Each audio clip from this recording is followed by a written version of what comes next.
빌레몬서 1장이라는 말을 굳이 쓰지 않고 빌레몬서 8절에서 20절이라고 제가 말씀을 드리겠습니다. 빌레몬서 8절에서 20절 말씀을 교독하시다가 마지막 한 구절 합독하도록 하시겠습니다. 이러므로 내가 그리스도 안에서 아주 담대하게 내게 마땅한 일로 명할 수도 있으나 도리어 사랑으로서 간구하노라. 나이가 많은 나 바울은 지금도 예수 그리스도를 위하여 갇힌 자 되어 갇힌 중에서 낳은 아들 오네시모를 위하여 내게 간구하노라. 그가 전에는 내게 무익하였으나 이제는 나와 내게 유익함으로 내게 그를 돌려 보내노니 그는 내 신복이라. 그를 내게 머물러 있게 하여 내 복음을 위하여 갇힌 중에서 내 대신 나를 섬기게 하고자 하나 다만 내 승낙이 없이는 내가 아무것도 하기를 원하지 아니하노니 이는 너의 선한 일이 억지같이 되지 아니하고 자의로 되게 하려 함이라. 아마 그가 잠시 떠나게 된 것은 너로 하여금 그를 영원히 두게 함 일이니 이후로는 종과 같이 대하지 아니하고 종 이상으로 곧 사랑받는 형제로 둘 자라. 내게 특별히 그러하거든 하물며 육신과 주 안에서 상관된 내게랴. 그러므로 내가 나를 동역자로 알진대 그를 영접하기를 내게 하듯 하고 그가 만일 내게 불의를 하였거나 내게 빚진 것이 있으면 그것을 내 앞으로 계산하라. 나 바울이 친필로 쓰노니 내가 갚으려니와 내가 이외에 내 자신이 내게 빚진 것은 내가 말하지 아니하노라. 우리 다 같이요. 오 형제여 나로 주 안에서 너로 말미암아 기쁨을 얻게 하고 내 마음이 그리스도 안에서 평안하게 하라. 아멘. 이 빌레몬서도 사실은 사도 바울이 옥중에서 쓴 서신서입니다. 그러니까 우리가 일반적으로 생각할 때에 도저히 말이 안 되는 상황 속에서 말이 안 되는 내용을 담고 있는 거예요. 따라서 이 것만 보더라도 하나님께서 강권적으로 성령으로 사도 바울로 쓰게 하셨고 교회 공동체와 나누게 하셨다. 이렇게 우리가 확신할 수가 있는 것입니다. 오늘 본문 말씀을 포함한 빌레몬서는 이와 같이 사도 바울이 자신의 주인 빌레몬의 재산을 훔쳐 도망친 노예 이름이 오네시모입니다. 오네시모를 위하여 빌레몬에게 보내는 서신서입니다. 근데 생각해 보세요. 자신은 감옥에 갇혀 있으면서 다른 사람을 오히려 더 걱정하고 다른 사람을 오히려 더 염려하면서 이런 서신서를 쓴다는 것 자체가 얼마나 사도 바울이 예수 그리스도의 마음을 품고 살아가며 사역하고 있었는지를 우리가 새삼 느끼게 됩니다. 그러면서 그를 용서하라는 화해의 메시지를 보내게 됩니다. 따라서 이는 역시 우리의 참 주인 되시는 하나님, 그 하나님을 못 알아보고 못 믿으며 그저 그분께 죄만 짓는, 그래서 죄의 삭신 사망과 저주에 갇혀 묶인, 그래서 하나님의 원수로 있는 우리를 위해서 중재자로서 십자가에서 용서를 통한 화해사역, 하나님 저들을 불쌍히 여겨 주시옵소서 라고 하는 그 용서를 통한 화해사역을 온전히 감당하셨을 뿐만 아니라 완성하시는 예수 그리스도를 보여주고 있는 것입니다. 사도 바울은 사실은 그 예수 그리스도의 길을 지금 걷고 있을 뿐이에요. 이와 같이 본서는 빌레몬이 오네시모를 자의적으로 기꺼이 용서하며 화해했을 때 그들 모두는 이제 참 이게 중요해요. 용서하기 전에는 채무자와 채권자 관계였습니다.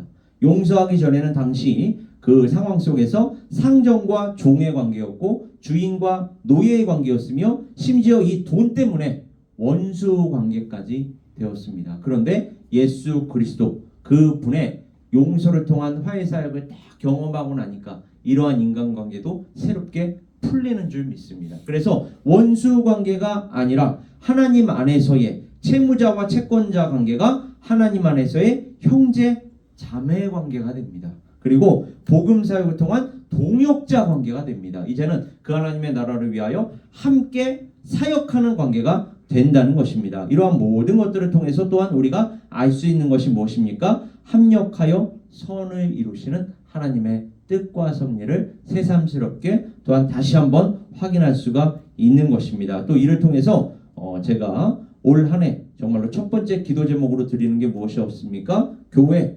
그리스도인들로서 우리 에베네스의 성교교회 바로 이와 같이 예수 그리스도 안에서 연합해야 합니다. 한 마음과 한 뜻으로 나아가야 합니다. 이를 위하여 가장 먼저 기도를 드리도록 하겠습니다 라고 하면서 함께 기도하고 있지 않습니까? 오늘 본서 전체적으로 또 본문 말씀을 중심으로 살펴볼 때 사실 사도 바울이 자신의 주인이 되었던 빌레몬에게 죄를 짓고 도망친 오네시모를 위하여 간청하였던 것은, 잘 들어보세요, 이게 구약 성경에 사실은 나와 있는 그 율법의 내용이었습니다. 그러나 율법 그대로 받아들이고 적용하는 것이 아니라 누구보다도 율법주의자였던 사도 바울이 이 율법을 복음 안에서 율법을 어떻게 적용해야 하는 것인가 라는 교훈까지 여기에서 담고 있거든요. 신명기를 보시면 이렇게 기록되어 있어요. 종이 그의 주인을 피하여 내게로 도망하거든 너는 그의 주인에게 돌려주지 말고 그가 내 성읍 중에서 원하는 것을 택하는 대로 너와 함께 내 가운데에 거주하게 하고 그를 압제하지 말지니라. 이게 바로 신명기 23장 15절에서 16절입니다. 다시 말해서 사도 바울은 자신은 옥중에 있을지언정, 여러분 예전에 그 유명한 드라마 아세요? 그 추노라는 드라마, 장혁이라는 배우가 그 추노라는 드라마를 통해서 완전히 캐릭터가 지금의 장혁 배우를 만든 것이라고 해도 과언이 아닌데, 그 정도로 유명한 이 드라마 추노에서 추노꾼이요, 누군가가 낙인 찍힌 노예다라는 것을 알면 그 노예를 알고 쫓아서 돈을 받거나 받기 위하여 그 또는 그녀를 쫓아 잡은 후에 주인에게 돌려보내지 않습니다. 그 또는 그녀가 빚진 것을 본인이 다 끌어안으면서 예수 그리스도 안에서의 사랑을 실천하고 이루는 모습, 이게 바로 오늘 본문 말씀 속에서 사도 바울이 보여주고 있는 자세요, 마음인 것입니다. 드라마 속에서는 노예를 잡으면 그거를 돈을 받고 그 주인에게 돌려보냈단 말이에요. 돈을 위해서. 그러나 사도 바울은 이와는 대조적으로 지금 이 노예를 위해서 무엇입니까? 자신을 오히려 볼모로 잡는 상황까지도 연출하면서 너가 만약에 이 형제를 받아들이지 않는다면 나에게까지 계산을 해서 취하라, 취할 게 있으면 취하라, 이렇게 이야기하지 않습니까? 그러니까 희생하는 모습, 정말로 예수 그리스도 안에서의 사랑을 실천하고 이루는 모습을 사도 바울은 보여주고 있다는 것입니다. 이게 바로 세상과 교회, 그리고 세상 또는 그리스도인들의 차이인 줄 믿습니다. 그래서 예수 그리스도께서는 너희가 율법대로 물론 할 수도 있어, 그러나 율법 이상의 것으로 너희는 살아가야만 돼, 내가 복음을 통하여 너희들에게 그것을 보여주지 않았니? 이러한 맥락에서 바로 이와 같은 교훈을 베푸기도 하세요. 내가 율법이나 선지자를 폐하러 온 줄로 생각하지 말라. 폐하러 온 것이 아니요, 어떻게 하러 왔다 그러죠? 완전하게 하려 함이라.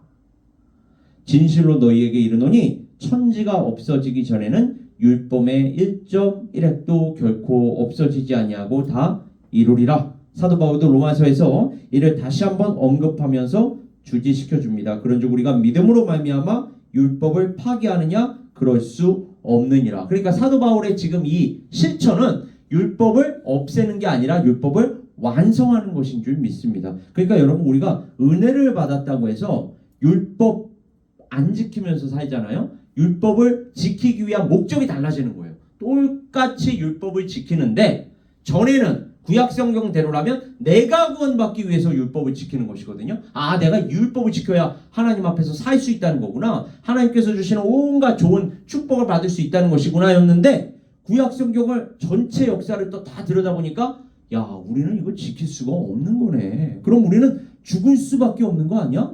그게 아니었구나.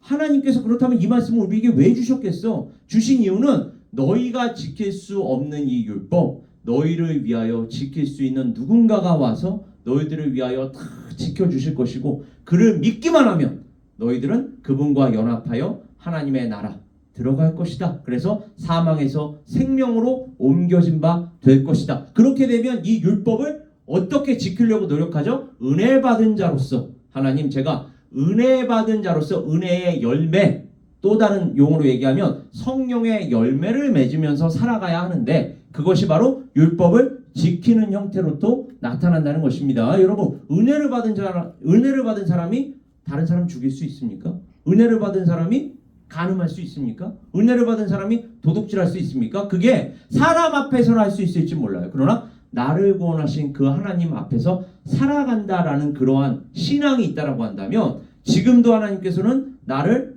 불꽃 같은 눈으로 지켜보고 계신다. 하나님께서 어떠한 상황 속에서도 와칭을 하고 계신다. 그러면 학생이라면 실행할 수 없고요. 왜요? 아무도 보지 않아도 누구는 지금 보고 계시니까 하나님이 보고 계신단 말이에요.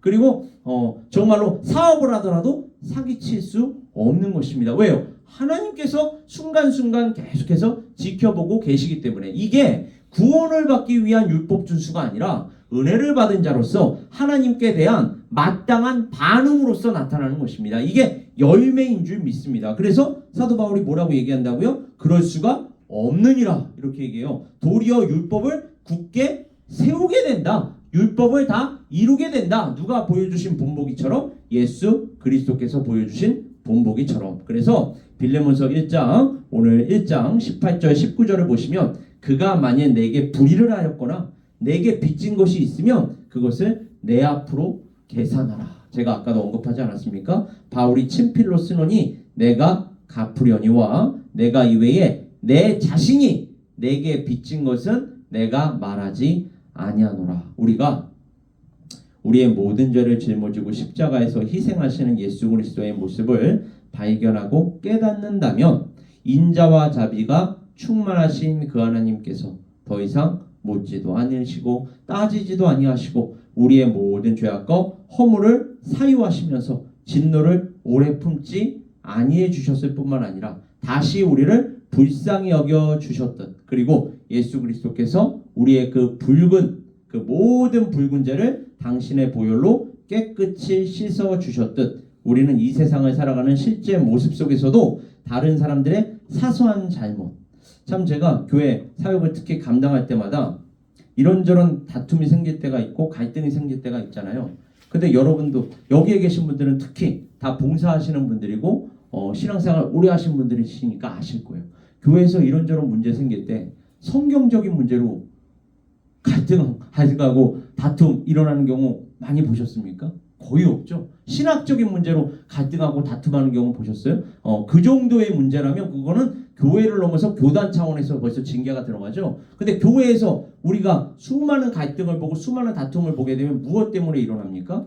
우리의 그 예수 그리스도를 닮지 못한 성품, 성향, 성격, 인간관계 이것 때문에 교회에서 갈등이 일어나고 다툼이 일어납니다. 그러나 하나님께서는 그러한 모습들을 통해서 우리 개개인을 다 어떻게 시키시는 거예요? 성숙한 모습으로 더 빚어가시는 줄 믿습니다. 그래서 신앙생활이라는 건 반드시 공동체에서 이루어져야 하는 거예요. 왜요? 공동체를 통해서 내가 얼마나 부족한 사람이라는 걸 깨닫게 되거든요. 공동체 생활을 통해서 내가 얼마나 연약한 사람이라는 거. 심지어 저는 늘 기도해요. 하나님 이 자격 없는 사람을 정말로 무익한 종을 정말로 목회자로 세우시고 사역을 맡겨주셨는데 정말로 그 마음이 항상 하나님의 은혜로 이 사역 감당하게 하시고 성령의 능력으로 감당하게 하여 주시옵소서. 그러면 누가 모진 말을 하더라도 누가 정말로 합당하지 않은 그러한 행위를 하더라도 예수 그리스도의 그 마음으로 다 품고 나아갈 수가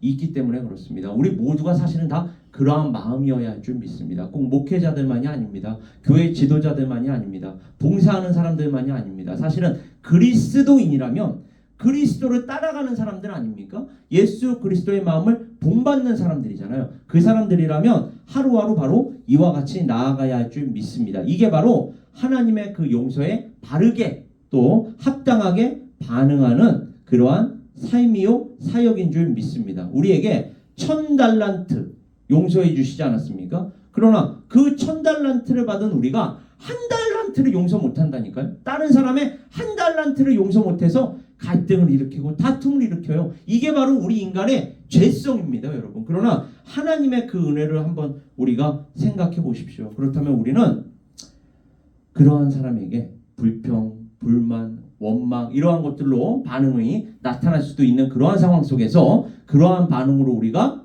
나아가는 것이 아니라 하나님의 그 마음, 은혜, 긍휼, 자비 이러한 마음들로 하나님 변화시켜 주세요. 그래서 저희가 또 불쌍히 함께 여기면서 나아가게 해주세요 라는 사람으로 계속해서 성숙한 모습으로 하나님께서 빚어주시고 그 한 사람 한 사람이 모인 그러한 공동체로 빚어주실 뿐만 아니라 쓰임받게 하여 주실 줄 믿습니다. 이게 바로 용서라는 화해 사역을 통해서 우리가 예수 그리스도의 삶과 사역을 본받는 비결입니다. 오늘은 이런 정말로 개괄적인 설명 함께 나누고 우리 다음 주부터는 핵심어 하나하나 구체적으로 살펴보면서 빌레몬서 계속해서 진행해 보도록 하겠습니다. 우리 함께 기도드리도록 하겠습니다. 아버지 하나님,